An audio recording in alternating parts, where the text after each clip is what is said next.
24 horas Central.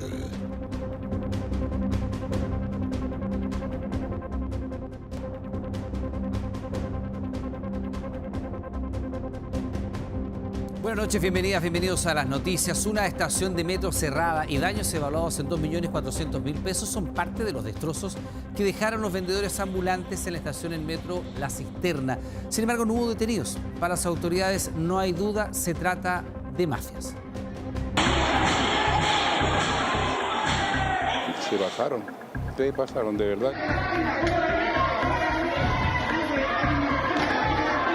A mí ya no me sorprende nada de lo que está pasando. Por 4 minutos la estación La Cisterna tuvo que ser cerrada. Arriba de los carros de metro, vendedores ambulantes en una batalla en la que todo elemento les servía. Lo que hicimos fue una intervención coordinada con Carabineros y nuestro equipo para erradicar a un grupo ahí de comerciantes ambulantes que es una mafia organizada. Habla del tipo de personas con las cuales nos estamos enfrentando cuando tenemos que desalojar el comercio ambulante. Esto no son humildes personas que salen a vender sus productos, sino que estamos hablando acá de verdaderas mafias.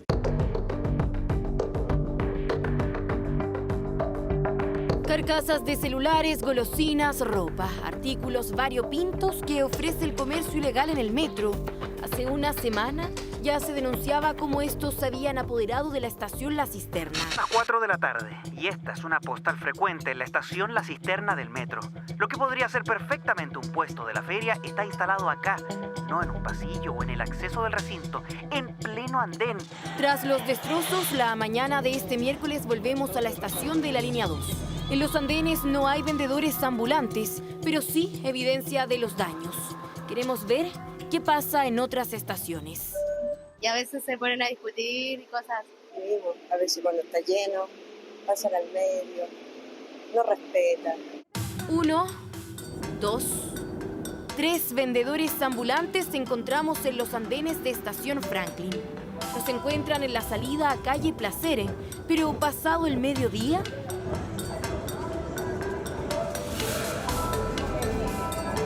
Desde el exterior ingresan mesas con productos. Al menos 4 se encuentran en esa entrada. En Los Héroes la escena se repite. ¿Cómo combatir esta problemática? Son muchos meses de trabajo para lograr erradicar a estos individuos, dado que nosotros no tenemos las atribuciones para poder decomisar las especies a estos individuos, que es la acción que más les duele. Lo que hacemos es una intervención coordinada con Carabineros. Aquí envía un grupo de trabajadores que le llaman los vigilantes de fuerza tarea. Viene con 2 o 4 carabineros donde hay 50 comercios ambulantes. ¿Qué van a hacer ellos? Solamente se ven enfrentados, se ven expuestos a ser dañados. Desde el sindicato de Metro proponen una mayor presencia policial, algo que desde el gobierno indican podría ser una realidad. Yo estuve durante la mañana de hoy coordinando con el alcalde Joel Olmos con el propósito de buscar el mecanismo que nos permita, con sentido de urgencia, incrementar la presencia policial en el territorio. Aquí el llamado a todas las personas es a no comprarle al comercio ambulante. Ese es el principal alimento que tiene esta actividad. Según Metro, son 15 las estaciones que presentan problemas serios en cuanto al comercio ambulante y que han ocasionado situaciones que afectan a la seguridad de los pasajeros. Yo creo que cada vez es peor. Cada vez está más lleno de ambulantes y igual uno se siente más inseguro. En lo personal, no. O sea, no me molesta, no me incomoda. O sea, el día que dicen que van a hacer un operativo es el único día que tú puedes caminar tranquila, que no hay personas. Al día siguiente están los mismos. Pero para ellos, bueno, un trabajo igual, pues, ¿qué hacen? Pasada la 1 de la tarde volvimos a la estación de metro La Cisterna. Si bien en la mañana no habían comerciantes ambulantes, ahora el panorama es otro. Audífonos, cables. Esta la tengo en 2 luquitas. Si empiezo la comida, ¿se queda mi chiquillo?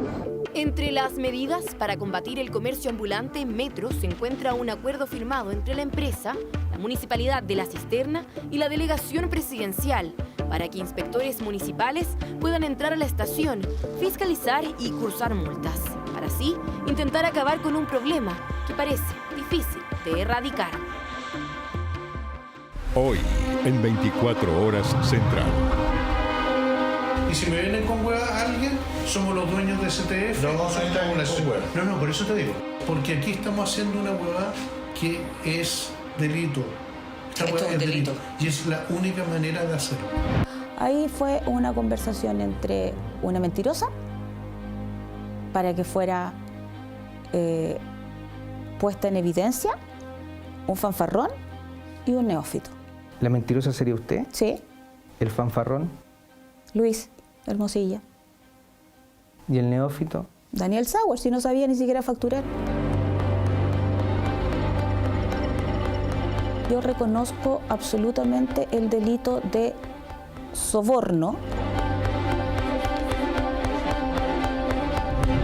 Hoy, en 24 Horas Central. Ahora vamos a revisar esta entrevista exclusiva con Leonardo Villalobos en los próximos minutos. Pieza clave del caso Audio, quien habla por primera vez después de estar en la cárcel con medidas cautelares. Todos son los próximos instantes acá en 24 Horas Central. Se identificó, alertó al delincuente, pero no hizo caso a la orden, incluso habría intentado atacarlo. Esto generó la rápida reacción de un carabinero quien disparó contra el ladrón. Así terminó el robo de un camión, delito que muestra un incremento en los últimos años. Mire. Un camión robado y un radiopatrulla en escena, pero había un tercer invitado.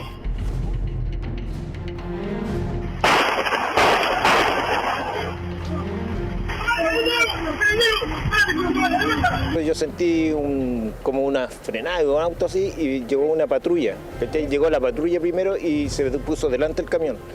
Y llegó un auto civil también, andaba un policía civil, el delincuente. Se baja y le apunta al carabinero y ahí el carabinero le dispara. El carabinero realizó 3 disparos con su armamento particular debidamente inscrito. Fue un apoyo inesperado pero oportuno para sus colegas que también seguían de cerca al delincuente. Él transitaba en su vehículo particular en dirección a su domicilio. Al presenciar el hecho delictual, lo frustra. Lo combina a detenerse. El sujeto no obedece su advertencia de alto y el funcionario ve que este sujeto hace un gesto de llevarse un arma a su vestimenta, de extraerla. Ahí está el camión todavía. El conductor y peoneta de este camión fueron atacados por una banda de 12 delincuentes según el Ministerio Público, a solo metros de una autopista. El carabinero saliente de turno los habría seguido por unos 2 kilómetros.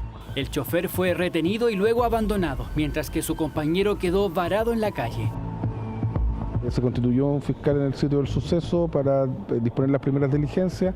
La información que nosotros mantenemos es que se hizo uso, digamos, en principio del arma de fuego en legítima defensa. El robo de camiones como las encerronas en autopistas es un fenómeno que nos viene preocupando desde hace tiempo.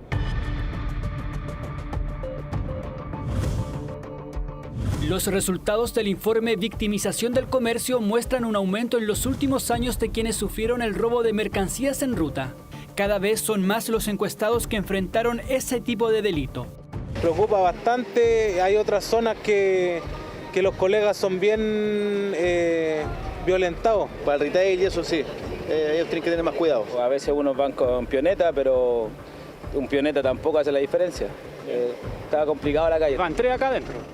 Por el momento sí, y por suerte. ¿Por seguridad también? También, exactamente. ¿Todos se cuidan? Sí, entre los 3 nos cuidamos. Este camión transportaba artículos de un mall chino, carga que fue recuperada. El único delincuente detenido sigue hospitalizado y resta por conocer la identidad ya que sus huellas no estaban reconocibles.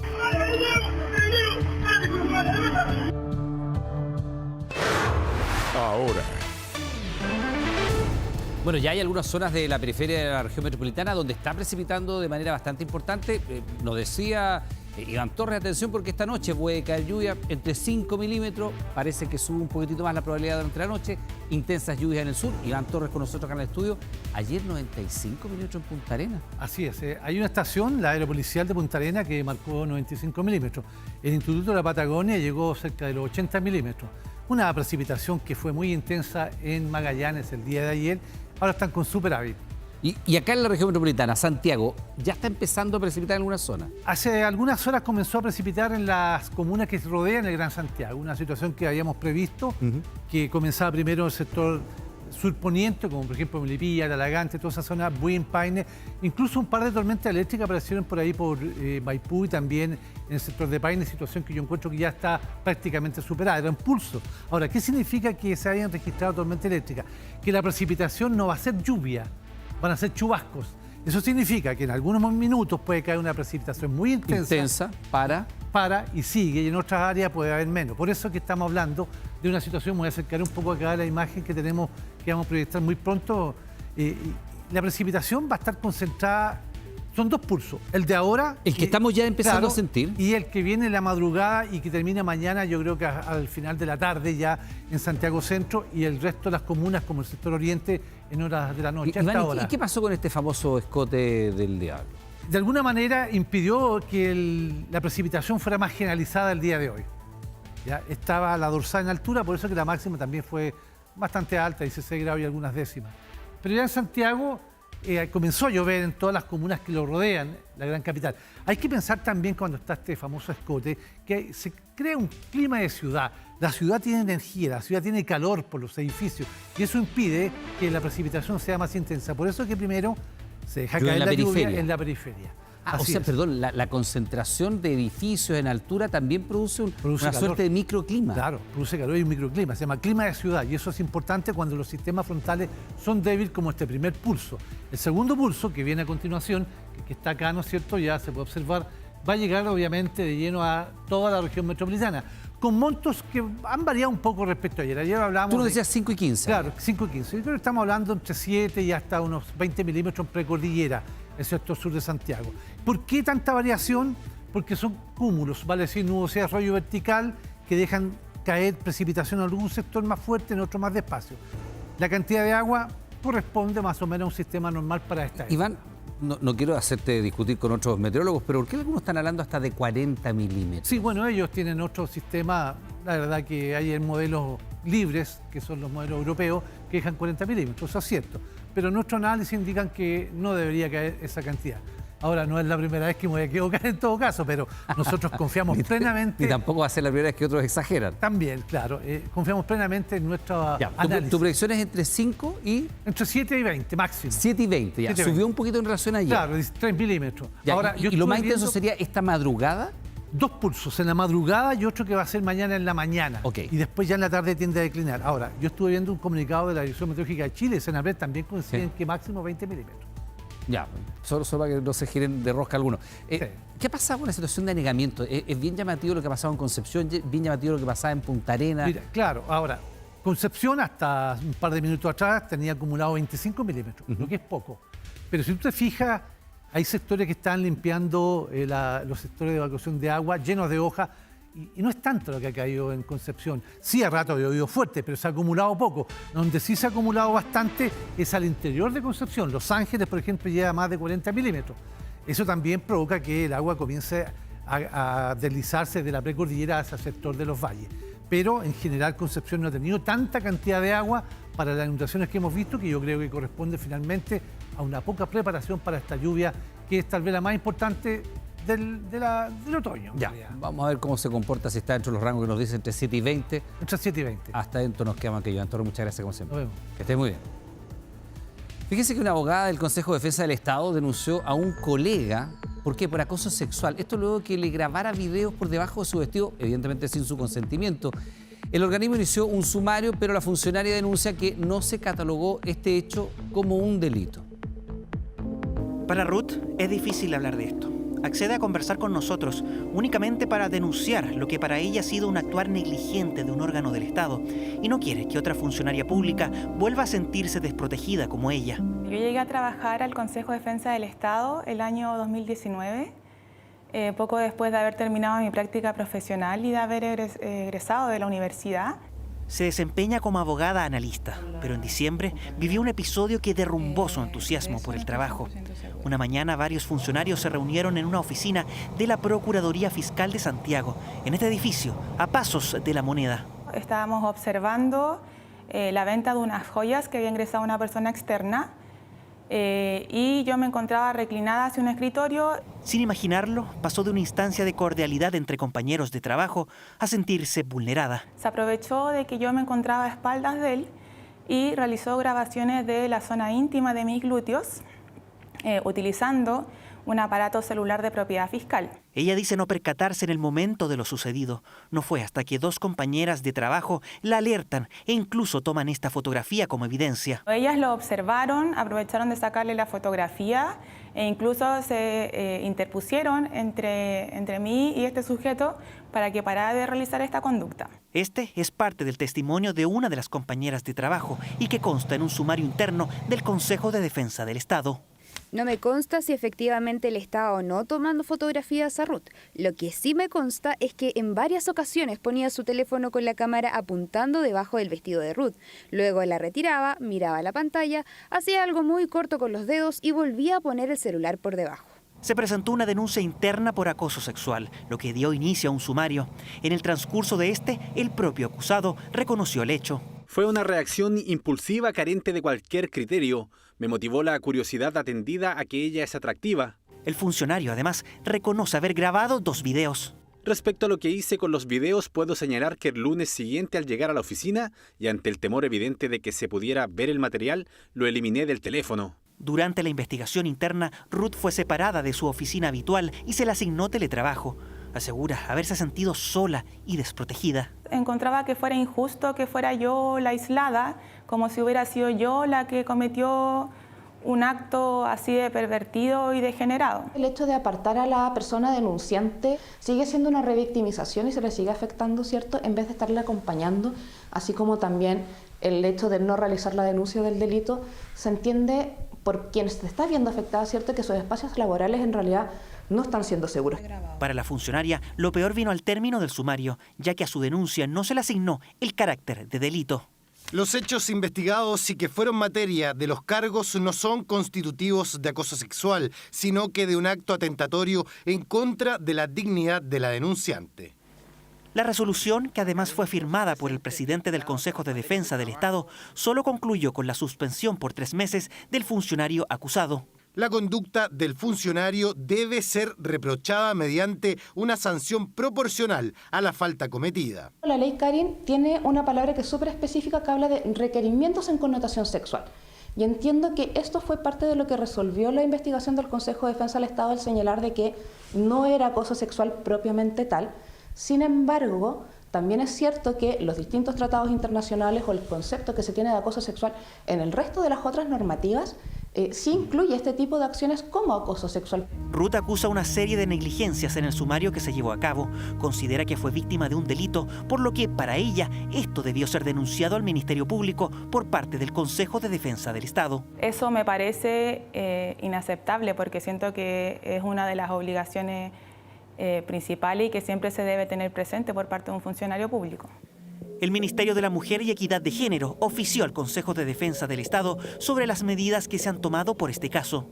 En atención a la especial afectación en cuanto al bienestar emocional y la salud mental de la funcionaria que denuncia, es que sin obstaculizar las ofertas de apoyo en salud mental que ya el mismo Consejo de Defensa del Estado le ha hecho, también el Servicio Nacional de la Mujer y Equidad de Género le ha ofrecido su apoyo psicosocial.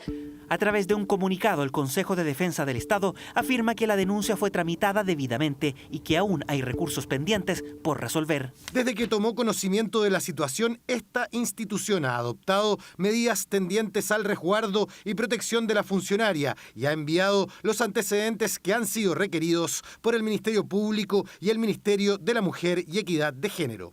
Un caso que abre nuevamente el debate sobre la perspectiva de género en la tramitación de denuncias en organismos del Estado. Por lo pronto, esta abogada se mantiene con licencia y a la espera de los peritajes que pueda realizar el Ministerio Público luego de querellarse contra su compañero de trabajo. Recuerda que los temas que te indignan están acá en TVN. Escanea este código QR que aparece en pantalla y nos puedes enviar tu denuncia. Ahora. Bueno, hay una balacera que se registró en Bajo de Mena durante la tarde, una persona fallecida y un saldo deja hasta este minuto. Jan Giachetti con nosotros y los detalles de este hecho policial. Jan, ¿qué tal? Buenas noches.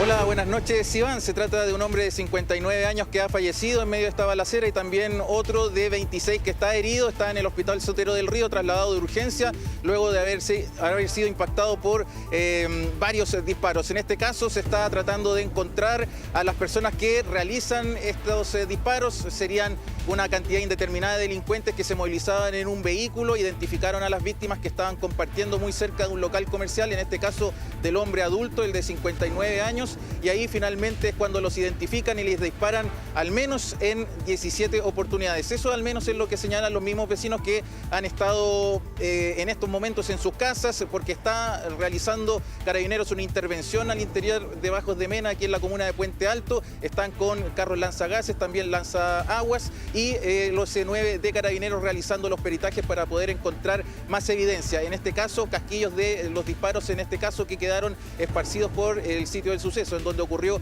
este ataque. La motivación todavía no está clara, pero eventualmente se está tratando de validar, descartar o confirmar un ajuste de cuentas, esto por eventualmente el tráfico de drogas, pero esto todo está siendo investigado porque finalmente la persona que fue baleada y que termina fallecida tendría un local comercial que estaría establecido ahí muy cerca de la calle Donizetti con Juanita, y ahí finalmente es donde se registra este hecho tan violento. Por supuesto que la intervención policial estuvo en una primera instancia a cargo de la 66 Comisaría de Carabineros de Bajos de Mena, quienes llegaron en primera instancia al sector y ahí rápidamente debieron acordonar el lugar, y también bajo la atenta mirada de los mismos vecinos que a esta hora, debido a la lluvia, también han decidido ingresar hacia sus casas. Pero por supuesto que la situación de alguna forma está contenida, pero todavía faltan realizar los peritajes para poder encontrar a quienes realizaron los disparos. No hay detenidos, eso es lo grave en medio de todo este caso, que deja una persona fallecida y otra persona herida. Estas personas sí tenían antecedentes policiales, pero ninguno vigente.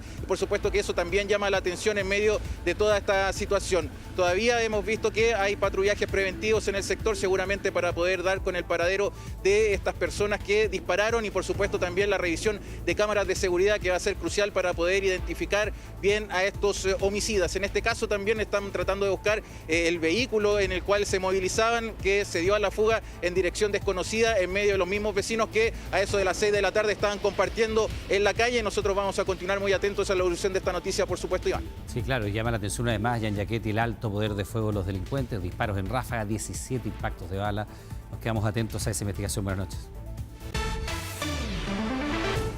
2 adultos mayores desaparecidos y además otros dos que están en riesgo vital porque se lanzaron desde el segundo piso. Esto dejó un violento incendio en pleno casco histórico de Valparaíso. Vecinos y testigos aseguran que este siniestro habría sido intencional. El fuego se veía desde distintas partes del puerto. El rojizo inconfundible de las llamas una vez más provocaba estragos en Valparaíso. Con la telescópica y están desde arriba con el pitomonitor. Están haciendo el trabajo en altura. Una antigua casona sucumbía en medio de una emergencia que obligó a evacuar a 28 vecinos del barrio La Matriz, en su mayoría adultos mayores. Algunos, en la desesperación, saltaron desde altura. Tenemos personas heridas que están en el interior de este edificio donde se inició el incendio. De las 3 de ellas hay uno grave, con un golpe bastante fuerte en la cabeza, y recordemos que esta persona se tiró de un segundo piso, y 2 personas también están policontusas. 6 residentes necesitaron socorro médico en el hospital. Preocupación en plena madrugada. Gritos previos despertaron a los vecinos. Pelea, y ahí no sé cómo se habrá formado el incendio. La cuestión es que me asomé a la ventana y estaba en llama entero eso. Y como a las 4 sentí una calor en el domicilio mío, me asomé a la ventana, pero era un infierno, mijo, un infierno. Fuego abrasador que, según los primeros peritajes, habría sido causado por un hombre que amenazó con quemar el inmueble tras una discusión. Habría cumplido su advertencia. Dentro de la línea investigativa está esa. No la puedo afirmar ni descartar directamente, pero la estamos investigando, porque obviamente es un rumor que está dando vuelta y las policías se hacen cargo a través de los testigos de si esos rumores existen o no. Delito de incendio que podría agravarse. Tras apagarse las llamas, se presentaron 2 denuncias por presunta desgracia. Vi gente que venía saliendo algunos quemados que Carabineros, al momento como no había ambulancia, los trasladaron en sus patrullas. Bueno, en estos incendios donde las estructuras son muy antiguas además y muy difícil de evacuar, personas que intentaron huir del lugar. 2 están con riesgo vital, que son 2 masculinos de la tercera edad, y los otros 4 personas están con fracturas en diversas partes de su cuerpo. Infortunio que una vez más golpea el casco histórico y fundacional de Valparaíso. El mismo barrio que le otorgó el título de Patrimonio de la Humanidad nuevamente fue golpeado por un incendio en uno de sus centenarios inmuebles. La inversión que se necesita acá es de más de 80.000 millones de pesos. Tenemos el catastro, tenemos los proyectos, tenemos las medidas de mitigación, tenemos todo, pero necesitamos el financiamiento. Y ese financiamiento tiene que venir del Estado central. Violento incendio que dejó una casona y 2 negocios históricos destruidos por el fuego. Emergencia investigada tras la denuncia de intencionalidad que mantiene a 2 desaparecidos, 2 adultos mayores en riesgo vital, 4 personas con fracturas y una veintena de damnificados a la deriva sin hogar. Bueno, empezó el cónclave y ya salió el primer humo negro de la chimenea de la Capilla Sixtina. La pregunta es si tendremos papa mañana, pasado mañana. Estamos en contacto con nuestra enviada especial Constanza Santa María desde el Vaticano. Connie, ¿cómo estás? Buenas noches. Muy buenas noches, Iván. Muy buenas noches a todos. La sorpresa de esta primera jornada de cónclave no fue el color del humo, sino la demora con que apareció la fumata negra. Cerca de las 9 de la noche aquí en Italia, 3 de la tarde en Chile, y más de 1 hora y media después de lo previsto por la propia sala de prensa del Vaticano, finalmente apareció la primera fumata de este cónclave, confirmando lo que se esperaba, que hoy no habría papa. Comienza así la elección más incierta, más impredecible de la historia reciente. ¿Cómo fue este primer día de cónclave? Lo revisamos en la nota que preparamos junto a Michael Briley.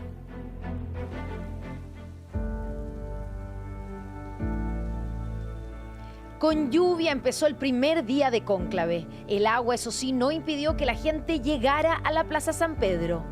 Esperamos que hoy día sea el único día de cónclave y tengamos nuevo papa. Bien, justamente hoy día yo creo que hoy día va a salir el papa, porque también sería una muy buena señal. Salió el sol y con él vino la ilusión. Se sentía el nervio, la expectativa de una jornada que se esperaba corta y de conocida resolución.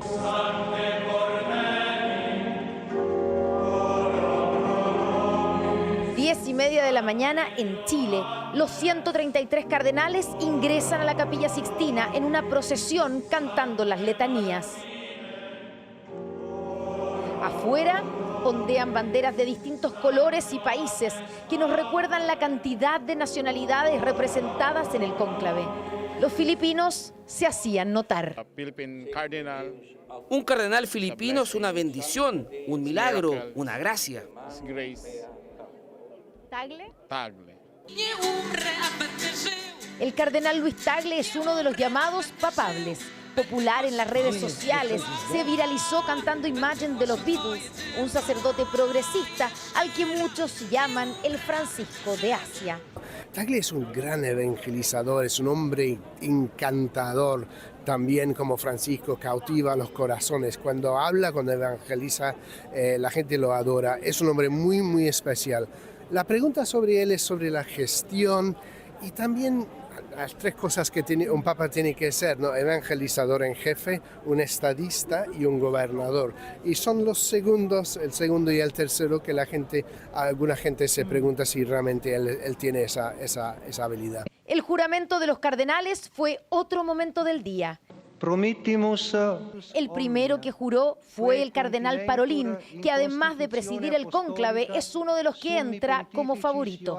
Si al final saliera Parolin, mi lectura será porque los otros no han podido reunirse en torno a otro candidato aceptable, porque Parolin para muchos representa el regreso a una zona de confort de la cual quiso sacar Francisco la Iglesia. En el puesto 101 fue el turno del único chileno en el cónclave. En la plaza tuvo su propia barra. Con la esperanza de que el que asuma sea más de avanzada, según yo. ¿Quién es su apuesta? Chomalí, pues.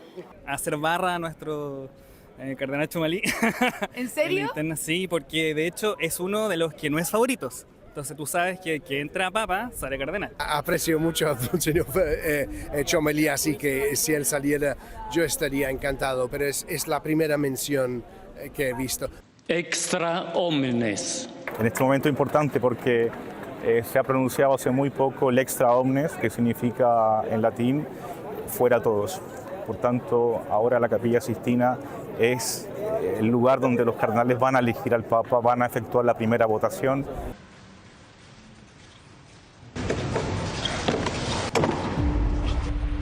Fue lo último que supimos de los 133 cardenales. Eran las 11:45 de la mañana en Chile y se calculaba que a la 1 de la tarde tendríamos las primeras noticias de la Capilla Sixtina. Todas las miradas y todos los teléfonos estaban puestos en esa chimenea. Que dijeron que a las 7 iba a haber un resultado, entonces dije, voy a aprovechar el horario. Y luego de eso escuché información de que era a las 8, ahora escuché que ya no iba a haber humo hoy día, entonces fue como... ¿Pero quién dijo eso? Imagínense la información como el cuento del teléfono. La espera se hizo eterna, tanto que empezaron las especulaciones y la búsqueda de explicaciones. Son más cardenales que en el último cónclave, la mayoría son debutantes, sin experiencia. Algunos hasta llegaron a pensar que la demora era señal de que hoy tendríamos papa. Está saliendo el humo negro, está saliendo el humo negro.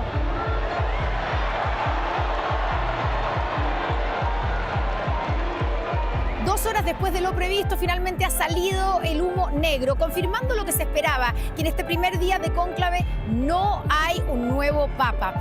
Veremos lo que pasa a partir de este jueves, cuando hay 4 votaciones y si tendremos al final del día humo blanco.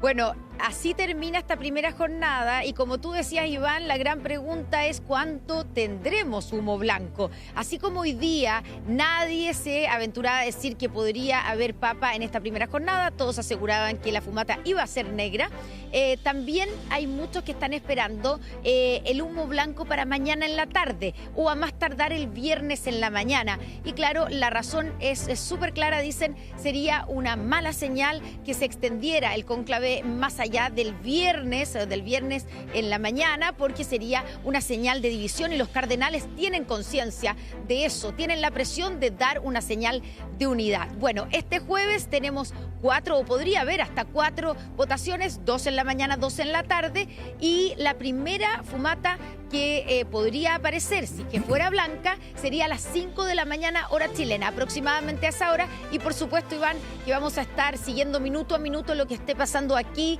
en la Plaza San Pedro frente a esa chimenea y lo estaremos transmitiendo por las pantallas de TVN, Canal 24 Horas y todas nuestras plataformas. Será mañana, será pasado mañana, nos quedamos atentos por supuesto, Constanza. Buenas noches y muchas gracias.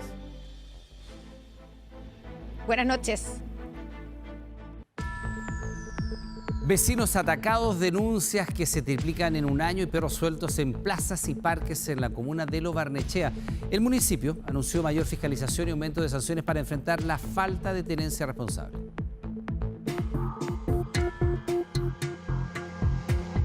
Yo vengo con mis compras, cruza al frente el perro, uno de esos tantos, y me mordió por atrás la pantorrilla. El caso de Ana María no es aislado. En Lo Barnechea, las denuncias por mordeduras de perro aumentaron en más de un 160% solo en un año, de 40 en 2023 a 105 en 2024. Y habían atacado no hacía mucho una niña adolescente que tuvo que ir a dar a la urgencia porque se le tiraron varios perros. Situaciones como esta llevaron al municipio a reforzar su ordenanza de tenencia responsable. La norma ya obliga a registrar a las mascotas, a que circulen con correa, bozal si corresponde, y a inscribir a las razas consideradas potencialmente peligrosas. Pero eso, dicen, no se cumple. Tenemos solo 20 inscritos de las razas peligrosas y debe haber un catastro estimado de 400. No queremos prohibir ninguna raza, pero sí que el dueño se haga responsable. Son 9 las razas clasificadas como potencialmente peligrosas por ley, entre ellas el Pitbull, el Rottweiler y el Akita, pero ninguno de esos atacó a Ana María. Fue un quiltro. un susto muy grande porque me habían contado que se tiraba un perro y después los otros encima. Bajo, mediano, no era ni muy grande y de un color café, incluso tengo la foto. La verdad es que estos ataques se dan principalmente por perros mestizos, ya donde en nuestra comuna hay una falta de tenencia responsable importante, una falta de fiscalización por parte de la municipalidad importante. Tenemos mucho perro suelto en la calle. La municipalidad ya anunció que aumentará las multas en el caso de incumplimiento reiterativo de la norma. Que el que continúe con una conducta de andar con los perros sueltos se le va a notificar y va a tener que concurrir al juzgado de policía local a pagar una multa que puede llegar hasta las 30 UTM, dice la ley. Además, aseguran que triplicarán las fiscalizaciones y una clínica móvil recorrerá la comuna.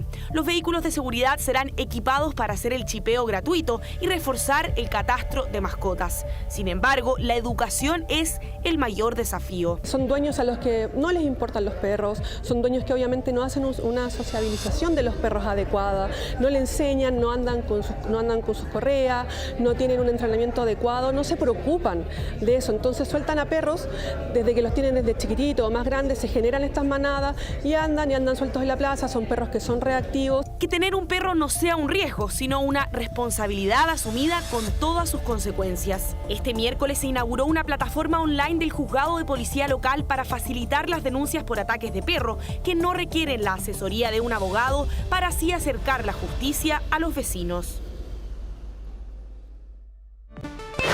Urgente.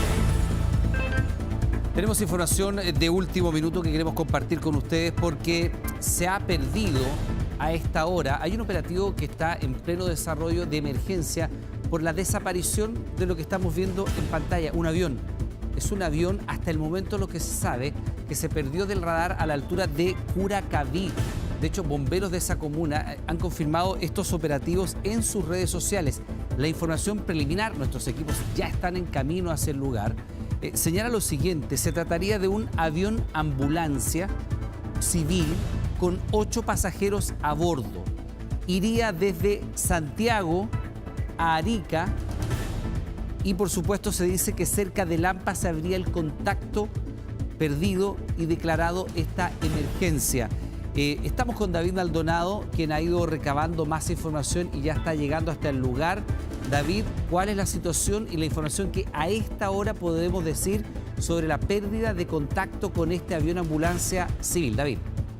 Iván, ¿qué tal? ¿Cómo estás? Muy buenas noches. Sí, ya vamos dentro de caminos, una zona de complejo acceso, es una zona bastante alejada en el sector de montañoso, en Curacaví. Justamente por eso es que son varios los equipos de bomberos que están en este momento en camino a prestar auxilio a estas personas. Tú lo mencionabas, se trata de un avión que iba con civiles, son 8 personas que se transportaban. Había salido hace muy poco la aeronave en dirección hacia Arica desde Santiago a la altura de Lampa. Aparentemente se habría metido en un cúmulo potente que venía justamente del sur, corrientes de viento helado que habrían provocado quizás congelamiento. Por supuesto tiene que ser corroborado, esa información en desarrollo, lo que habría provocado problemas técnicos en la nave. Producto de esto realizan un llamado, un aviso a la altura de Lampa de la situación que estaban viviendo. Se dice a través de lo que ha trascendido por los mismos bomberos de que se notaba temor, que se notaba preocupación por parte de las personas que iban a bordo de la aeronave. Luego de eso se pierde el contacto a la altura de Curacaví. Justamente por eso es que se desarrolla este despliegue por parte de varios equipos de bomberos, quienes van a un eventual, insisto, esto tiene que ser corroborado, sí, pero se podría hablar de que la nave habría capotado. Esto considerando de que se perdió la señal, se perdió el contacto con ellos. Es eso justamente la preocupación y todo este trabajo que se está realizando por parte de bomberos para llegar a la zona donde vamos nosotros también movilizándonos en este momento. Es una zona de difícil acceso, una zona montañosa en el sector de Curacaví, donde, insisto, aparentemente habría capotado este avión del cual se perdió contacto hace muy poco. Iván, dígame. David, ayúdanos porque tú estás en terreno para saber cuáles son las condiciones climáticas, porque uno de los eventuales motivos del problema que está sufriendo esta aeronave, o que habría sufrido esta aeronave, tiene que ver con corrientes de aire muy fuertes. Recién nosotros hablábamos con Iván Torres y nos daba cuenta de este sistema frontal muy fuerte que se había registrado, que se está registrando en la zona sur del país, que está ingresando por la parte sur de la región metropolitana. Precipitaciones bajas pero fuertes vientos. ¿Cómo están las condiciones por lo que tú estás apreciando mientras se consolida más información a propósito de este avión, que es un avión ambulancia. Primero, las condiciones meteorológicas, ¿qué es lo que tú estás percibiendo? Mira, del camino desde la zona centro de la capital hacia allá, la zona costera, el camino a Curacaví, va subiendo la intensidad de la lluvia. También han subido, por supuesto, la intensidad del frío, lo que, por supuesto, podría haber provocado que una zona más elevada, ¿cierto?, a metros de altura donde se mueven los aviones, en este caso esta aeronave de ambulancia civil, pueda haya entrado, como lo habían dicho preliminarmente, por supuesto, en una zona de alta temperatura fría, ¿cierto? Se habla de que se habría formado hielo en las alas y en el fuselaje, por supuesto, insisto. Todo esto son antecedentes preliminares que deben ser eventualmente corroborados, pero que tienen mucha relación con el clima, con el frío, considerando la altura y quizás la no considerar, ya que se había hablado que probablemente este tiempo, ¿cierto?, estas lluvias podían llegar ya para la jornada de este día jueves, pero ya es intenso. Hay zonas por las que vamos en este trayecto donde hay mucha lluvia y donde se siente también mucho frío, y es justamente hacia la zona donde habría perdido el contacto el avión, por lo cual no se puede descartar justamente de que sea, como lo anunciaban preliminarmente los equipos de bomberos a través de redes sociales, de que se haya metido en una zona un tanto con temperaturas un tanto complejas, por decirlo de alguna manera. Se hablaba de este cúmulo potente de ola fría que habría ingresado por la zona sur y que aparentemente no habrían tenido considerada, ha formado estas partes de hielo, ¿cierto? Habría congelado ciertos sectores del fuselaje y también de las alas de esta nave, lo cual habría provocado estas complicaciones. Dime, Iván. Sí, mira, en pantalla estamos viendo ahora la aplicación que es Flight Radar, que es un sistema que te permite monitorear y hacer el traqueo en línea de las aeronaves, y aquí estamos viendo la ruta que tenía que efectuar precisamente este avión. Quiero agregar otra información que está también en las cuentas de redes sociales de la Dirección General de Aeronáutica Civil de Chile, en la cuenta de ellos en X, en Twitter, y que dice lo siguiente: hace instantes nada más publican esto. Informamos, y esto lo dice la DGAC, que la aeronave matrícula CC-CCC, son 5 Cs de corrido, que realizaba un vuelo ambulancia Santiago-Arica, se confirma esta ruta, deja de visualizarse en imagen de radar en las cercanías del Cerro El Roble, esto es en Tiltil, y ahí está ya este Twitter oficial, cerca de Tiltil, zona norte de la región metropolitana, muy cerca de donde nos dice de David, ahí al lado, está al lado de Lampa, ¿no? La aeronave permanece, y esta es la condición de extraviada. Primero, la Dirección General de Aeronáutica confirma que la aeronave es la que tenemos en la imagen con esa matrícula CC-CCC, que es una nave privada, avión ambulancia. La ruta es Santiago-Arica y que deja de visualizarse en el radar, sale de radar. Me confirman que tenemos un audio de bomberos dando cuenta de esta situación, lo compartimos con ustedes. De Lampa, Curacaví o Pudahuel, una avioneta ambulancia, que en primera instancia había salido de la AFB y posteriormente 15 millas aéreas se le perdió el contacto vía radial.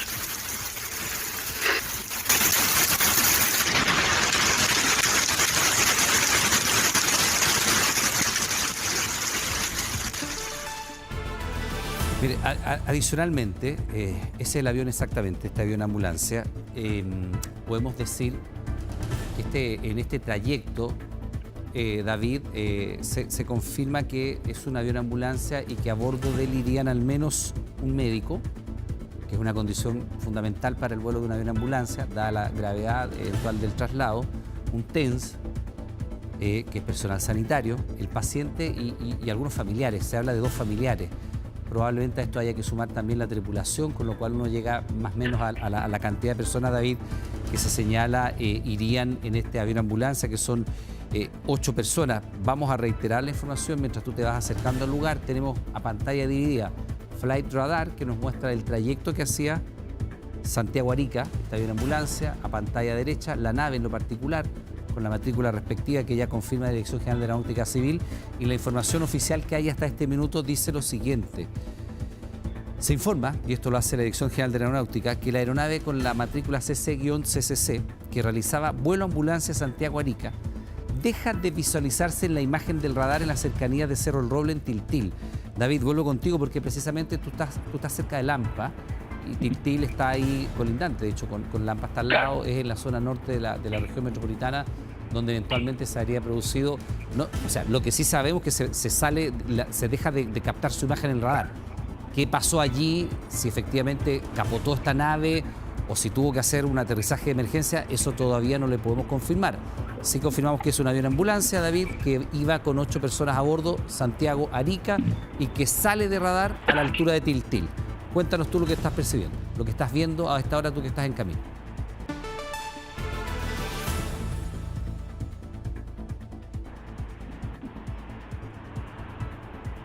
David Maldonado. Sí, aquí estoy. Disculpa, que habíamos entrado justo a un túnel de camino, bueno, justamente zona de túneles ahí, hay que decirlo. Sí. Pero creo que aquí hay una poco mejor señal. Creo, justamente lo que nosotros comentábamos de Lampa era una información preliminar, que bueno, que ya se haya confirmado que es en la zona de Tiltil, es muy cercano. Lo que pasa es que a través de redes sociales, muchos vecinos justamente de Curacaví, de la zona de Lampa, la zona de Tiltil, estuvieron registrando el avión sobrevolando. Se comentaba a través de redes sociales justamente de que vieron el avión sobrevolar por varios minutos y que luego escucharon un estruendo. Insisto, esta información hay que ser muy responsable. Es lo que dijeron estas personas que a través de redes sociales, lo que fueron ellos justamente observando durante la tarde, que les llamó mucho la atención que esta aeronave se estuviera dando vueltas sin un rumbo exacto por varios minutos. Y eso también tiene justamente relación con lo que le ocurre y el aviso que dan ellos, porque inicialmente se habla que este aviso es a la altura de Lampa, de justamente la aeronave CC, o sea, la 5C, CCC, que da un aviso de Mayday, de auxilio, por supuesto, por esta formación de hielo, y lo que decían, insisto, esta es una información que ha trascendido a través de los mismos bomberos que van a esta eventual emergencia. Se trataría de personas que estaban muy asustadas, muy complicadas, porque tenían problemas justamente para el aterrizaje. Justamente esto tiene mucha relación con lo que comentaban los vecinos de las zonas ya mencionadas de esta aeronave dando vueltas sin rumbo a raíz de este eventual problema que habría tenido producto. Sí. Estamos con David Maldonado que va camino hasta el lugar. Recordemos que, bueno, Tiltil también es zona de donde está la Cuesta La Dormida. En fin, es una zona de difícil acceso, no es tan sencillo el acceso. Y adicionalmente, esta comunicación formal que ya hace la Dirección General de Aeronáutica Civil, que ya tiene 13 minutos de confirmación, coincidente con los que nos dice David, coincidente también con los que nos señalaba Iván Torres a propósito de los sistemas meteorológicos están un poco complejos, podría ser efectivamente acción del viento, se desconoce aquello, pero la información es que efectivamente se pierde el contacto de radar, que es fundamental para ir monitoreando, y eso ocurre ya ocurre en el trayecto precisamente en Tiltil. Recordemos que debe haber estado volando sobre los 10.000 pies probablemente, y tenía que llegar hasta Arica, un avión ambulancia, eventualmente con piloto, copiloto, más una tripulación que sería, los pasajeros que serían un médico, un personal sanitario TENS, el paciente, desconocemos si es masculino o femenino, no tenemos esa información, por ende no vamos a especular sobre aquello, más algunos familiares, eventualmente 2. Este es el trayecto que estaba haciendo y a la altura de Tiltil es cuando se pierde el contacto de radar con esta aeronave, que insistimos es exactamente esa por la matrícula que confirma la DGAC hace 13 minutos nada más a través de sus cuentas de redes sociales, y que iría en trayecto hacia la ciudad de Arica. Entendemos si va con el paciente, probablemente un paciente que haya sido derivado desde la región metropolitana, probablemente hacia la ciudad de la zona norte de nuestro país, y es en el instante de atravesar por la zona de Tiltil donde se pierde el contacto con esta aeronave, una aeronave civil, pero que prestaba servicios de ambulancia. David, ¿está precipitando en la zona o solamente se sienten estos fuertes vientos? Porque también nos decía Iván Torres que era probable que hubiera 2 pulsos meteorológicos durante esta jornada. Uno que ya se estaba sintiendo, pero él nos decía que venía mucho más fuerte en la zona sur de la capital. Estoy pensando más bien en Buinipaine, para el otro lado, y aquí estamos hablando de Tiltil y Lampa, hacia la zona norte. Pero claro, es una zona que es montañosa, que no es de sencillo acceso, y más encima si le agregamos la información que tú nos dices, y que tampoco le podemos dar por cierto, pero que algunas personas habrían visto volar en círculo a la aeronave, probablemente haya habido allí algún tipo de complicación. Esto no significa necesariamente un desenlace trágico o fatal. Hasta el momento lo que hay es una aeronave civil, ambulancia, con 8 personas a bordo, de la cual se pierde el contacto con el radar. ¿Qué es lo que ha pasado con ellos? Bueno, van equipos de emergencia, se han activado por supuesto unidades de bomberos y está yendo toda la asistencia posible hacia la zona. De hecho, nosotros estamos desplegados con varios equipos en el lugar precisamente para llevar la información de primera fuente, pero de momento podemos confirmar la desaparición y la pérdida de contacto del radar con esta aeronave que prestaba servicios de ambulancia. David Alvarado, no sé si te tenemos o si estás en alguna zona de túneles todavía, pero te preguntaba yo, David, primero cuéntanos exactamente dónde estás, para tener una idea, si estás cerca de Tiltil, si ya pasaste Lampa, si estás en la zona del sector La Chupalla, que es donde se señala que se habría visto por última vez cerca entre el Divisadero y La Chupalla. Estoy viendo aquí el mapa que nos da precisamente Flight Radar. ¿En qué zona te encuentras tú?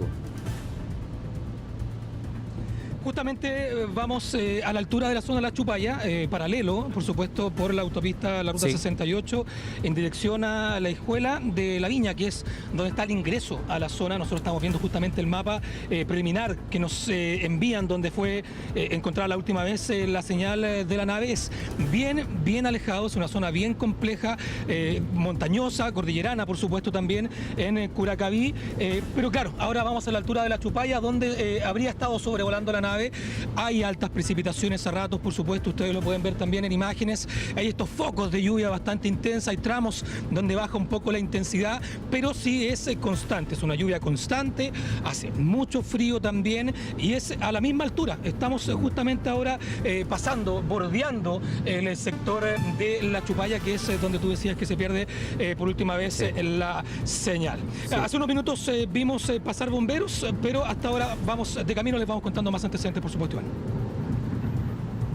Mira, por lo que estamos viendo es una avioneta tipo bimotor que estaba prestando este servicio de ambulancia. Estamos con nuestros equipos desplegados en la zona, van unidades de bomberos y de ambulancia terrestre precisamente hacia este lugar. Nosotros vamos a estar entregándole más información. Antes de irnos a una pequeña pausa comercial, queremos compartir con ustedes parte de una entrevista que vamos a estar mostrándole en los próximos minutos y que dice relación con una pieza clave precisamente en el denominado caso audio. Dejamos momentáneamente lo que está ocurriendo con este avión. El testimonio de Leonarda Villalobos, la mujer que graba la conversación que da inicio al caso audio. Una entrevista exclusiva que compartimos con ustedes de vuelta de la pausa. Hoy, en 24 Horas Central. Y si me vienen con hueva alguien, somos los dueños de STF. No, por eso te digo. Porque aquí estamos haciendo una hueva que es delito. Esta hueva es delito. Y es la única manera de hacerlo. Ahí fue una conversación entre una mentirosa para que fuera puesta en evidencia, un fanfarrón y un neófito. ¿La mentirosa sería usted? Sí. ¿El fanfarrón? Luis Hermosilla. ¿Y el neófito? Daniel Sauer, si no sabía ni siquiera facturar. Yo reconozco absolutamente el delito de soborno. Hoy, en 24 Horas Central. Ya volvemos con 24 Horas Central. Estamos viendo 24 Horas Central. Bien, ya estamos de regreso y lo que le habíamos anticipado en entrevista exclusiva con 24 Horas, Leonarda Villalobos reconoce haber cometido el delito de soborno. Entrega detalles exclusivos de cómo grabó el audio más polémico de los últimos años. Explica su relación con Luis Hermosilla y cataloga el audio como una conversación entre una mentirosa, un fanfarrón y un ignorante. El trabajo es de Juan Carlos Alarcón y Rodrigo Pizarro.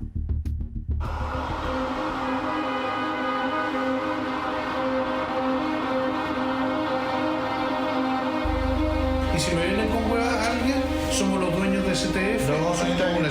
No, por eso te digo. Porque aquí estamos haciendo una hueva que es delito. Esta hueva es delito. Y es la única manera de hacerlo. Luego de 8 meses en prisión preventiva, al interior de esta casa está María Leonarda Villalobos y acepta una entrevista en profundidad con 24 Horas. La mujer que grabó el audio que remeció los cimientos de la política y de la justicia en nuestro país.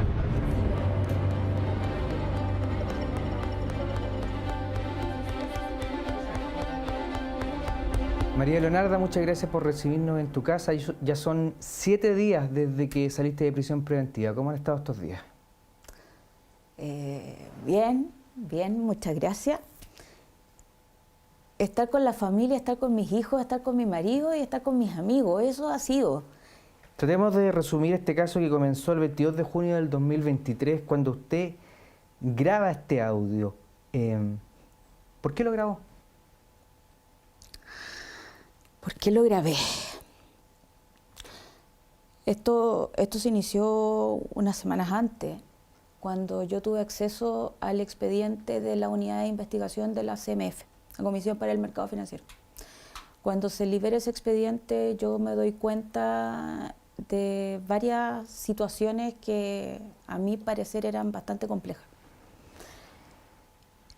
Y me citan a la reunión de ese día, del día 22 de junio. ¿Quién estaba en esa reunión?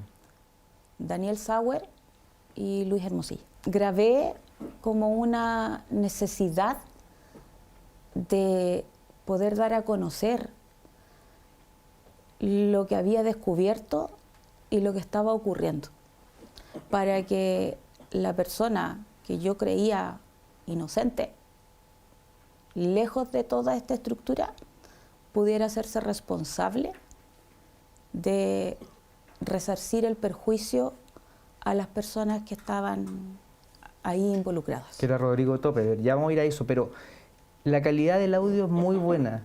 ¿Usted grabó de qué forma? ¿Con un celular? Con mi iPhone. Siempre he tenido el mismo equipo telefónico, siempre he tenido iPhone. Y grabé con mi iPhone. ¿Pero usted lo llevaba en el bolsillo? No, ¿cómo? no, estaba abierto, estaba ahí, a la luz. Lo puse encima de la mesa, inclusive. Pero de una forma que el resto no supiera que usted estaba grabando. Cuando uno utiliza iPhone, uno se da cuenta que al pasar de un rato, la pantalla se queda en negro. Yo, saliendo de esa reunión, llamé a Rodrigo y le dije que necesitaba conversar con él. Le dije si él sabía de esta situación. Él me dijo que hablara con su abogada y ahí me dice que hablara con Yael. ¿Y se juntan en un Starbucks? Nos juntamos en un Starbucks de la rotonda de Irene Frey, en Locurro, cerca de la casa de Rodrigo y Yael. ¿Y usted llevaba físicamente ahí el archivo, lo tenía en el teléfono? Sí, estaba en el teléfono. ¿Y se lo pasa ahí a ella? No, yo ahí la hago escuchar parte del audio. ¿Cuándo se lo entrega? Cuando Yael me insiste durante todo el fin de semana, casi al nivel del hostigamiento, para que le mande el archivo. La verdad es que ni siquiera lo pensé. Actué de una manera tremendamente impulsiva y le mandé el audio.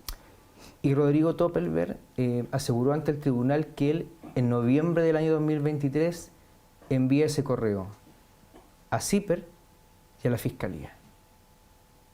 Lo reconoce finalmente, pero yo no se lo entregué a Rodrigo. Jamás le entregué el audio a Rodrigo Topel, nunca. La persona a la cual yo le envié el audio fue a Yael Spassky. ¿Ese archivo tenía un nombre? Eso es lo que se ha conocido por la prensa finalmente, que se llamaba, como lo enviaron, Operación Némesis. ¿Y usted sabe lo que significa Némesis? Venganza. ¿Y usted cree que esa venganza era contra quién? Es fuerte decirlo, pero yo creo que aquí es una lucha entre Yael y los Sauer. Esto han dicho los medios, lo han bautizado como una caja de Pandora. Pero la llave de esa caja de Pandora fue usted. Sí. Sí, por eso he dicho que en perspectiva no me arrepiento de haber grabado el audio, por todo lo que ha venido a posterior. ¿Qué relación tenía usted con Luis Hermosilla? Yo lo conocí a él a través de otro cliente mío, y él iba a llevar sus causas penales. Pero él la llamaba a usted psicópata bien orientada. Siempre decía que yo era una mujer que trabajaba mucho, que era absolutamente capaz de ir sentarme con las personas de bajo nivel, como se decía, para hacer el trabajo y conseguir los objetivos que se necesitaban.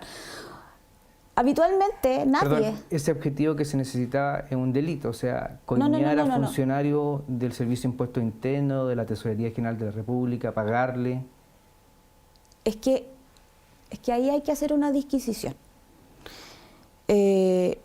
Cuando yo me refiero a que Luis Hermosilla decía que yo sí era capaz de conseguir objetivos, era conseguir y hacer los trabajos como nadie los hacía, porque en el fondo abogados del mal o bien llamado Sanhattan no eran capaces de ir ni a municipalidades, ni a impuestos internos, ni a las tesorerías a sacar el voucher, hacer la fila, sentarse, hablar en el mesón.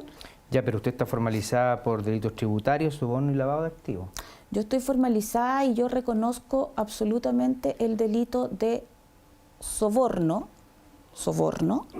ante 2 funcionarios públicos de nivel, ojalá que no suene mal, muy bajo, son administrativos. Patricio Mejías lo único que hizo para mí fue acelerar trámites administrativos. ¿A cambio de un pago? Sí. ¿Eso es un soborno? Lo tengo claro y por eso lo reconocí. Eso es una conducta y la reconocí desde el minuto 1. Está bien, pero los funcionarios públicos no pueden recibir dinero por trámite que no les corresponde de parte de terceros, digamos, para saltarse la... ¿Y a usted le parece una suma tan exorbitante de dinero de soborno? En 4 años, puntualmente, a Renato Robles, 1.522.000 pesos. Si eso lo dividimos en los 4 años, estamos hablando de 20 pesos diarios. Es que no importa la cantidad, porque además usted viene del mundo tributario, usted conoce este mundo. Usted fue formalizada en agosto del 2024 y quedó allí en prisión preventiva. ¿Cómo fueron estos 8 meses? Es muy, muy complejo. Es una situación que, la verdad, no se la doy a nadie. Mis condiciones eran las mismas condiciones de cualquier imputada en este país. ¿Y esas condiciones con el resto de las que estaban en prisión preventiva, usted pudo compartir con ellas? ¿Hizo algún grado de amistad al interior? No tuve amistad con absolutamente nadie. Mi tiempo lo pasaba leyendo, escribiendo o estudiando. ¿Tenía acceso a algunos medios de comunicación, a ver televisión? Sí, tenía acceso. Sí, veía la noticia, pero no sé si le va a gustar lo que le voy a responder. Siento que la prensa es tremendamente falsa y hay mucho bluff. O sea, decían la vida de lujos de María Leonarda Villalobos. Usted está en mi casa. Yo tengo una casa como cualquier persona en Peñalolén. Yo no tengo ninguna vida de lujos. O sea, esta es una casa normal de cualquier profesional de este país. Claro, uno podría hacer esa crítica a la prensa, pero también las cosas de la prensa tienen un sustento que salen de alguna parte. O sea, todo el mundo escuchó en los audios lo que se decía, de la cantidad de millones que se movían. Daniel Sauer decía, van 100 millones para el Servicio de Impuestos Internos y 40 para la Leo. ¿Y yo me tendré que hacer cargo de las cosas que dice el resto de la gente? Porque si es por eso, el audio que se vuelve a escuchar y que digan cuántas veces hago yo intervención en ese audio. Ahí fue una conversación entre una mentirosa para que fuera puesta en evidencia, un fanfarrón y un neófito. En esto, ¿la mentirosa sería usted? Sí. ¿El fanfarrón? Luis Hermosilla. ¿Y el neófito? Daniel Sauer, si no sabía ni siquiera facturar. Tuvo una conducta de haber sobornado 2 funcionarios públicos de bajo nivel. Aquí se ha hecho o se ha tratado de dar a conocer los grandes sobornos de este país. Eso es falso. ¿Usted pensó que el teléfono de Luis Hermosilla contenía la información que después fuimos descubriendo? No tendría por qué pensarlo tampoco. Yo no era amiga de Luis Hermosilla, vuelvo a insistir. Volvamos un poquitito a la cárcel de San Miguel. ¿Fueron 6 meses ahí muy duros para usted? Sí, muy duros, no solo en San Miguel, en la cárcel en general. De que usted tuvo una pelea con Katy Barriga, que no se llevaban bien. Yo con la señora Barriga no tuve ninguna pelea, concepto pelea, discusión tampoco. A mí me indican un día viernes a las 6 de la tarde que voy a ser trasladada a San Joaquín, no conociendo el porqué, no pedí yo el traslado. En un primer comienzo se dijo que había llegado Katy Barriga y que usted había sido muy acogedora con ella. No, yo pasaba absolutamente en mi pieza o celda, sentada en la cama, leyendo, o sea, yo no tenía interacción con nadie. ¿Y sufrió alguna suerte de hostigamiento al interior de la cárcel? Sí, y están las denuncias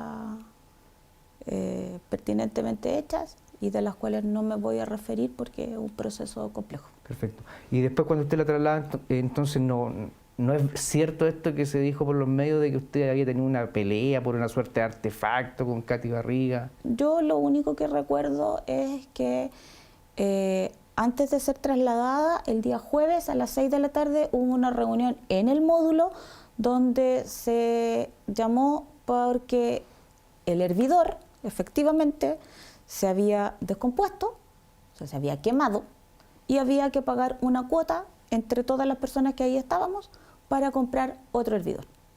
Eso fue y nada más. Usted ha declarado 9 veces ante la Fiscalía. ¿Cómo cree usted que ha sido su grado de colaboración con esta investigación? Creo que he declarado más que 9 veces. Y mi colaboración lo reconoció afortunadamente la jueza el día martes pasado. Dijo algo así como: no podrán venir a decir que no ha colaborado cuando lo ha hecho más de 9 veces, o incluso más. El primer día que me senté a declarar fue el día 15 de noviembre, 12 horas. 12 horas. Al día siguiente volví a declarar 6 horas. Di elementos sustanciales a la investigación que hoy día están recién apareciendo. Y yo las dije en noviembre del año 23. El mismo 15 de noviembre yo abrí mis cuentas. No tengo absolutamente ningún secreto, ni siquiera bancario. Ni siquiera bancario. Yo entregué mi teléfono celular. Y le doy gracias a la magistrado que dijo que sí, ella reconocía mi colaboración sustancial en la investigación. Porque concurrí al otro día que se revelara el audio a la Fiscalía a declarar. En esto hay muchas personas involucradas. ¿Vamos a ir conociendo más de esto? No me puedo referir. Lamentablemente no me puedo referir. María Leonarda, ¿cuál ha sido el costo familiar de esto? Ha sido pura ganancia. Ha sido pura ganancia. Porque mis hijos y mi marido hemos estado tremendamente unidos. Muy, muy unidos. Yo me imaginé que esto iba a ser muy distinto. Cuando al otro día de yo estar en San Miguel y mis hijos y mi marido me fueron a ver, yo les pedí perdón. Y usted me podría decir, sí, pues, y usted se saltaba a la fila. Y este ha sido el costo. Igual se ha enfrentado o ha nombrado a gente poderosa. Sí. Sí. ¿Y qué ha pasado? ¿Quién ha sido la que ha estado 8 meses en prisión preventiva? ¿Ha sido hostigada de alguna manera por eso? No me voy a referir. ¿Tiene miedo de volver a la cárcel? Uno tiene miedo de las situaciones que no conoce. Yo solo tengo que dar gracias a Gendarmería. O sea, usted tuvo un buen trato por parte de Gendarmería. Sí.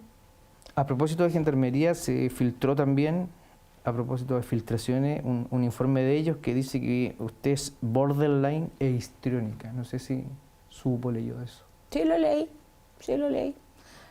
La condición psiquiátrica de borderline significa que uno es tremendamente impulsiva y que no piensa las consecuencias cuando se enfrenta a una situación compleja. Y esa es la explicación del audio. Creo que es la mejor explicación para el audio. Yo decidí grabar por lo que me había encontrado 4 días antes. Yo no pensé en las consecuencias que iba a tener el enviar esta grabación a Yael Spassky. Yo no me senté a reflexionar todo el descalabro que ha provocado ese audio en este país. Yo vuelvo a insistir, o sea, yo reconozco mi conducta de haberle pagado a 2 personas que probablemente no les alcanza para terminar el mes con el sueldo que tienen. Porque la única persona que ha sufrido todo lo que ha pasado por haber descubierto este caso fui yo, he sido yo, y mis hijos, y mi marido. Sentirse ser o que la hagan sentir ser una escoria para la sociedad es muy difícil, es muy complejo. ¿Usted pensó que con este audio iba a caer el abogado más importante de Chile, según algunos? No, nunca lo pensé. Y quiero ser súper enfática en esto. Independiente de cómo sean las conductas de las personas, todos somos personas. Cuando yo digo que en esa reunión se reunió una mentirosa, un fanfarrón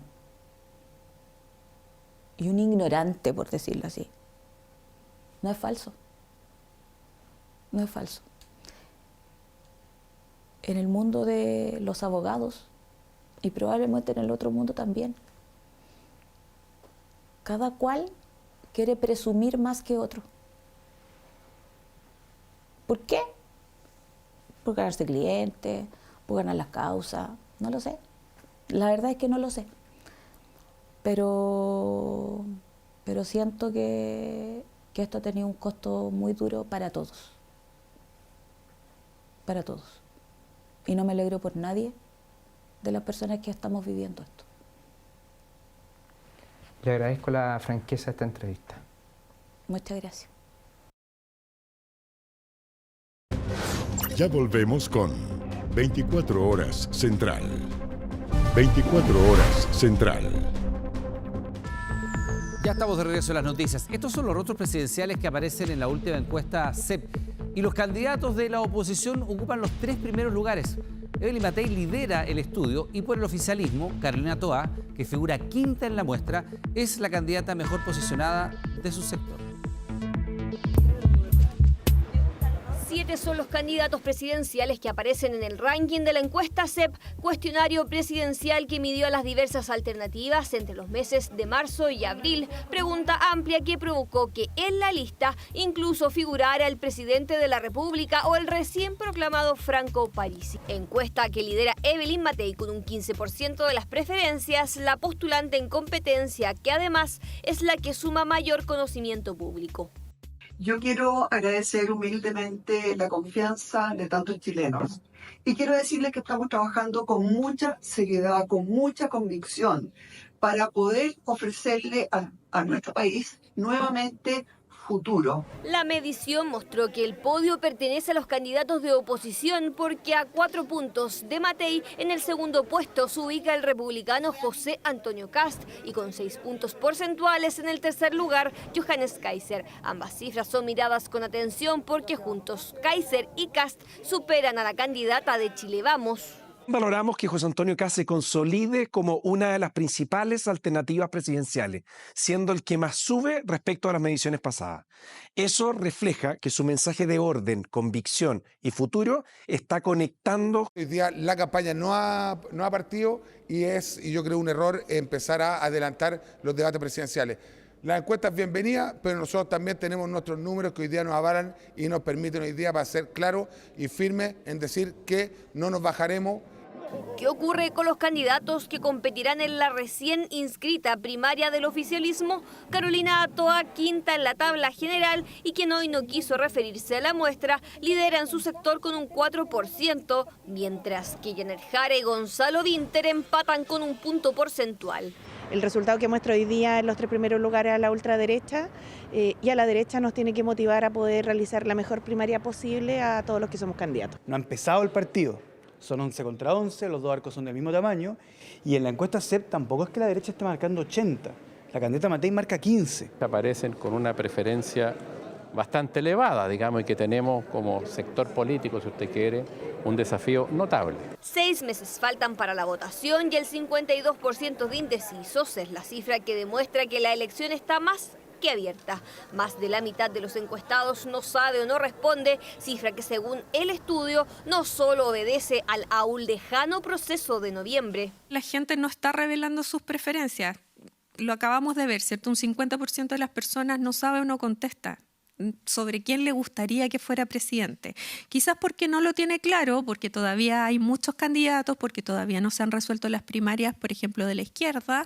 Primarias en las que competirán 4 candidatos, cuyo ganador se sumará al amplio listado que en los últimos días sumó a un postulante del Partido Social Cristiano y al abanderado del Partido de la Gente. Encuesta que también midió la conducción presidencial de Gabriel Boric, un 66% la desaprueba y un 22% piensa lo contrario, un descenso que dejó atrás los 30 puntos de la muestra pasada, marcando, según CEP, la cifra más baja desde que llegó a la moneda. Ya volvemos con 24 Horas Central. Estamos viendo 24 Horas Central. Urgente. Bien, de regreso con las informaciones, actualizamos todos los datos que tenemos a propósito de esta situación que se ha producido con este avión que aparece allí en pantalla, un avión ambulancia de matrícula CC-CCC, un avión ambulancia que iría con 8 personas a bordo y del cual se pierde todo contacto con el radar a la altura de Curacaví, tal cual ha sido confirmado, y se lo comentábamos ya hace algunos instantes, en el Cerro del Roble, en Tiltil, exactamente, en Tiltil. De hecho, la Dirección General de Aeronáutica confirmaba esta información, señalando que esta aeronave, con la matrícula ya descrita, realizaba un vuelo ambulancia Santiago-Arica, dejó de visualizarse en la imagen del radar en las cercanías del Cerro del Roble. Lo que se ha podido saber posteriormente es que va con 8 personas a bordo, 6 tripulantes, 2 pilotos, médico, enfermera, un paciente mayor y su hijo. Lo que se ha sabido es que alcanzó a avanzar más o menos 16 millas, por lo tanto su altura era menos a 10.000 pies. Le habíamos hablado que probablemente estuviera en torno a los 10.000 pies, lo cual eventualmente puede tener dificultades de planear. Porque estaba saliendo efectivamente de Santiago hasta Arica. Adicionalmente también tiene una situación que es bien riesgosa.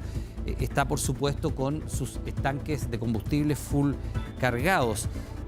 Naturalmente se ha activado este protocolo que le decíamos nosotros de búsqueda, al cual ya se han sumado bomberos y, por supuesto, ambulancias. Esta información ha sido replicada y ha sido ya confirmada por distintos medios, por autoridades como la Dirección General de Aeronáutica, que efectivamente dan cuenta de que se extravía desde el radar esta avioneta, que es una avioneta Piper Cheyenne 2, que tiene una capacidad entre 8 a 12 pasajeros, dependiendo de la configuración, pero que como es una configuración ambulancia, iría precisamente con estas 8 personas a bordo.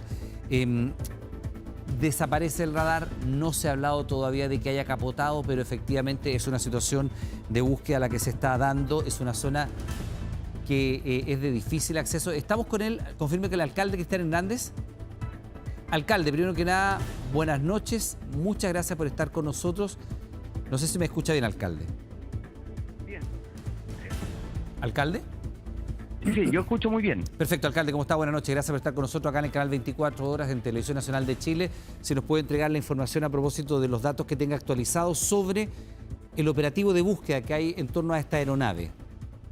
En efecto, luego de haber recibido la información de que es probable que haya caído la aeronave en zonas cercanas a los cerros de Curacaví, nos hemos desplegado al sector de la entrada de los puertas de Carén, así le llamamos a este lugar de manera coloquial, en las puertas de Carén, que es el punto de avanzada para poder determinar cuál es la forma en que vamos a hacer acceso a el rescate a la zona que se habría perdido el contacto con la avioneta.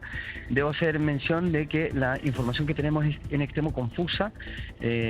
Muchos reportes de audios de WhatsApp, y por ahí invito a la gente a ser prudente, de no compartir audios sin confirmación, puesto que solo generan confusión, y hemos invertido un buen tiempo en definir cuáles son los datos que son creíbles o válidos para poder tomar la decisión.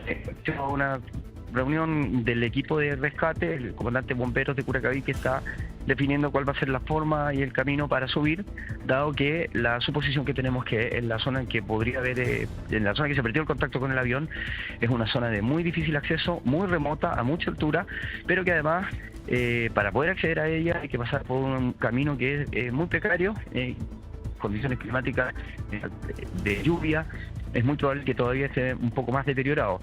Lo que puedo aportar es que hay un grupo de vecinos lugareños que conocen muy bien la topografía del lugar, que ya se han desplegado con la información que tienen y no han esperado al equipo de emergencias y al equipo oficial de trabajo. Pero si usted me somete al juicio al respecto, me parece que es prudente, porque dado que ellos conocen muy bien la zona y probablemente nos ayuden a acceder con mayor facilidad al lugar. Alcalde, agradecerle por supuesto y le reiteramos el agradecimiento de estar con nosotros en contacto. Usted, con los vecinos que ha hablado, ¿cuáles son los reportes que le entregan? Porque de momento la situación oficial es que el avión está desaparecido porque se pierde contacto del radar. Usted avanza un poco más y nos dice que habría capotado probablemente en este sector de Curacaví que es de difícil acceso. Las hipótesis no son favorables, toda vez que va con 8 pasajeros a bordo. Uno entiende que despegando de Santiago con todo el combustible cargado para llegar hasta Arica. ¿Qué le han reportado a ustedes los vecinos? Porque hay algunos testimonios que nosotros no hemos verificado, por ende no los podemos compartir, que señalan que algo habrían visto del avión circulando en círculo. ¿Usted tiene alguna información?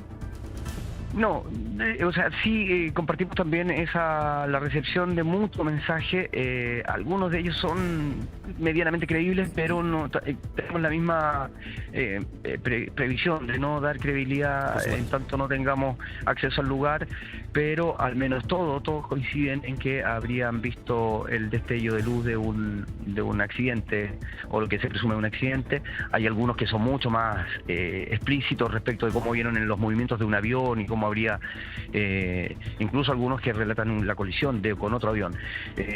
Van de algunos muy reservados a ser algunos muy audaces respecto al relato, lo que genera confusión. Por eso he llamado por favor a los vecinos a evitar propagar información de la que no tengan certeza. Finalmente el equipo de rescate se ha basado en la información oficial que tenemos, que es lo que hemos recibido directamente desde Senapred, respecto al último punto donde se tuvo contacto con la aeronave, y la tesis nuestra es de que ese es el punto de que tenemos que iniciar la búsqueda. Alcalde, disculpe, ¿cuál fue la comunicación oficial? Porque ya es Senapred, es organismo oficial. ¿Qué fue la comunicación que le dijeron? Sí, equipos de Senapred se comunicaron con nuestro equipo de emergencia para ponernos al tanto del punto en el cual sería la última ubicación, el último contacto con la aeronave en el radar. Información que también mantiene bomberos en este momento y que finalmente hemos decantado, hemos resuelto que es la información oficial que preferimos seguir, ¿no? Dado que la cantidad de distintas versiones que se han ido sumando conforme pasan los minutos podría generar confusión. Ok, debemos partir. Alcalde, le doy las gracias por esta comunicación y por supuesto lo dejamos porque está en pleno trabajo frente a una emergencia. El alcalde de Curacaví, Cristian Hernández, muchas gracias, muy gentil. Adiós. Muy amable. Bueno, estamos también en contacto con Julio Subercasó, usted lo conoce, él es asesor aeronáutico, un hombre que tiene una altísima expertise en materia de navegación aeronáutica. Primero que nada, Julio, le doy las gracias como siempre por estar con nosotros, disponible para conversar sobre este tipo de situaciones. Buenas noches. Buenas tardes, Iván. Buenas noches. Aquí estamos a su disposición. Primero preguntarle por las características que usted ha visto de esta aeronave. Entiendo que es una aeronave Piper. No estoy tan seguro del modelo, pero decían un Piper Cheyenne. Yo no sé si corresponde a eso lo que usted está viendo en pantalla. Sí. Las características, cuéntenos un poco, porque se señala que este sería un avión ambulancia. Mire, efectivamente, este es un avión muy confiable. Es un avión bimotor, con 2 motores turbohélices bastante potentes, y que diariamente hay muchos de este tipo de aviones haciendo traslados médicos a lo largo de todo Chile. Recordemos que además por el programa GES, ¿no es cierto?, eso obliga, ¿no es cierto?, a traslado a los centros de atención. Entonces, hay toda una red de, digamos, de aviones de ambulancia que se apoyan en este tipo de aeronaves, el Piper Cheyenne, Kineas, etcétera, realizando este tipo de traslados. En general es considerado un avión bastante seguro, y que están, y esta es la parte curiosa y que evidentemente hay que investigar, porque son aviones que están capacitados para volar con formaciones de hielo. Aquí todo apunta a que podría haber habido una formación de hielo en las alas del avión, que eso, claro, dificulta el vuelo, indudablemente, pero los pilotos y el equipamiento de la aeronave normalmente están capacitados para lidiar con ese tipo de situación. Entonces, aquí va a ser muy importante la investigación que venga posterior a este fatal hecho, lamentable, por cierto. Sí, Julio, compartimos con ustedes también y con todas las personas que están en sintonía con Televisión Nacional de Chile imágenes de los operativos que se están desplegando en el lugar. Nosotros le decíamos que había un amplio despliegue de carabineros, de bomberos. Ahí estamos viendo personal del SAMU llegando con las ambulancias. Por supuesto que es la zona donde el camino les permite llegar. Después es una zona de difícil acceso. El alcalde de Curacaví recién nos relataba, es un camino de tierra que no tiene mucho uso y que probablemente por las condiciones de humedad, ha habido precipitaciones, sea todavía más difícil de transitar. Preguntarle una cosa a Julio, estamos con Julio Subercasó, él es asesor aeronáutico, experto en esta materia. Este avión eventualmente, y nos vamos a ceñir a lo que dice la Dirección General de Aeronáutica Civil, iba en un viaje desde Santiago hasta Arica, por lo cual uno entiende que va con todo el combustible cargado. Las dificultades para descargar combustible, eventualmente intentar un aterrizaje de emergencia, ¿cómo lo ve usted, Julio, a la luz de la expertise que tiene? No, indudablemente es complicado porque el avión, habiendo despegado recién, hace pocos minutos de Merino Benítez, se encuentra en situación de emergencia, por lo tanto el avión va bastante pesado por el combustible que lleva arriba. Eso, el avión puede planear, pero va a planear a una velocidad más alta. Pero aquí estamos frente a otro fenómeno, Iván. Aquí el problema del hielo, que es lo que habría sido la causa final del accidente, es que el avión pierde sus capacidades aerodinámicas de volar. Ya no es un problema de combustible, con combustible o sin combustible, el problema es igualmente grave, digamos. Para entender un poco más, estos aviones tienen unos calefactores, unos sistemas especiales en las alas para derretir ese hielo, si usted me entiende. Justamente porque el hielo, aparte de formar el ala, que es lo que hace que el avión vuele, en definitiva, pero también le agrega mucho peso. Imagínense esto, un ala llena de hielo, le agrega mucho peso. Entonces, todo se empeora. Y estos aviones tienen equipos para sacar el hielo de las alas y de las hélices y de los timones también.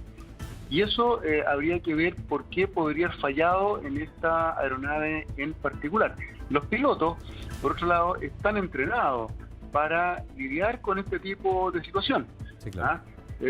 Y además, esto no es una situación sorpresiva, porque el avión, de hecho yo tengo informes de otros aviones que estaban volando a esa misma hora y habían reportado formación de hielo. Era una situación ya conocida por la torre de control y ciertamente los pilotos tenían que haber estado al tanto de esa ocurrencia, ¿entiendes? Bueno, sí. Así que por eso la investigación aquí va a ser muy importante. Y vamos a quedarnos atentos, por supuesto, al desarrollo de los hechos y también de la investigación. Julio Subercasó, le queremos dar las gracias por estar junto a nosotros. Que tenga buenas noches, estamos en contacto, muy gentil.